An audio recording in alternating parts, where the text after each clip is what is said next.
The Texas House, with its 150 members, has been voting electronically since 1922. Almost from the beginning, there's always been the issue of ghost voting, when a lawmaker votes for a colleague when he's away from his desk and his voting machine. It's a perennial story, but KI's Nancy Wilson struck a nerve last session when her report was posted on YouTube. This pandemonium was viewed 1 million times over a matter of months.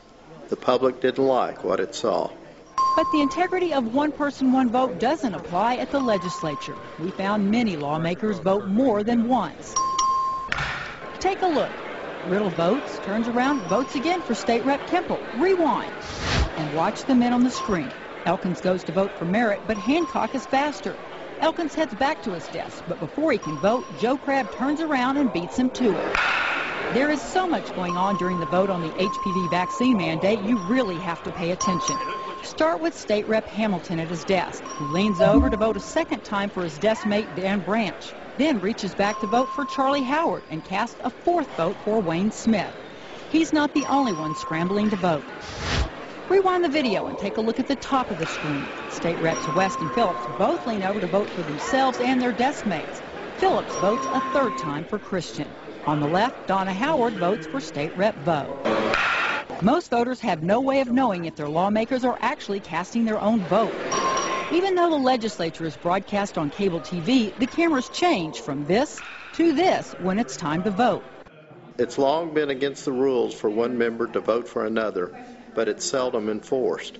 House members don't complain about the practice. They say the public just doesn't understand. In the final weeks of a session, the House often meets from mid-morning into the evening. Lawmakers say they have to be away from their desk, visiting with one another on the edges of the House floor, in the hallways with lobbyists, or in their Capitol offices with constituents. Of course, there have been abuses. Some members have been shown voting for legislation while they were not even in Austin. Famously, one lawmaker turned up dead in his Austin apartment several years ago, but the House records showed him voting anyway. This summer, the House's first reaction to the public outcry was to buy fingerprint-activated machines to be set up on the edges of the House floor and in the members' lounge. That should at least cut down on members trampling one another as they rush to their desk to vote. But it doesn't cover every situation.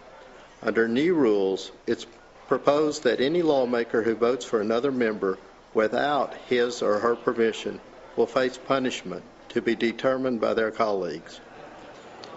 So is that enough to curb any abuses? Will the public be satisfied? The House debates it today. The YouTube verdict comes later.